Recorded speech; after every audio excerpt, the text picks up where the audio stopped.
Good afternoon, everybody. I'm out here on my deck on this beautiful sunny day. Going to start reading to you from The Honest Truth. And we're at chapter 4.5. Here we go. Scared. A morning walk. A question needs an answer. Knuckles on the door. Mark's mom answered. She looked like she hadn't slept all night. Jessie rubbed Mark's note between her fingers in her pocket. "We haven't heard anything, honey," his mom said. "I'm sorry." "Why did Mark run away?" Jessie asked the question quick, before she lost her nerve. There was no time for good morning, and it wasn't a good morning anyway. His mom's eyes flicked to the side, then back to her. One hand went up to her neck. She licked her lips, and Jessie knew at that moment, but she still wanted to hear it. "I know this is hard, Jess, but right now we're just focused on getting him home safe." Her voice was tired. "No," Jessie said, shaking her head. "Tell me, I have to know. Why did he run away?"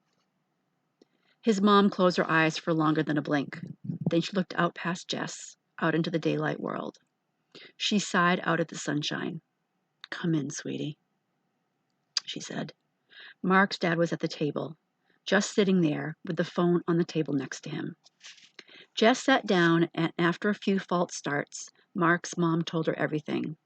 She told her about the last call from the doctor and what he told her.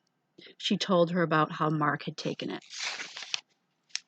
Sometimes crying is easier when someone is crying with you, but sometimes it only makes it worse.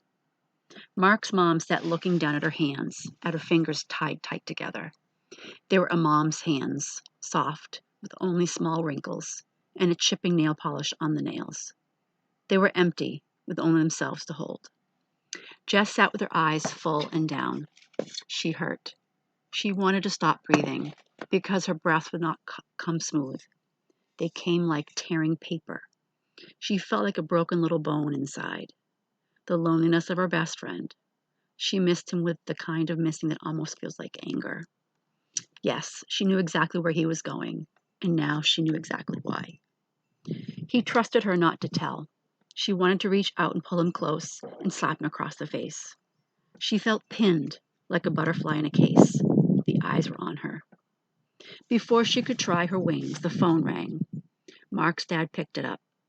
His words were sharp, short. His eyebrows were screwed up tight.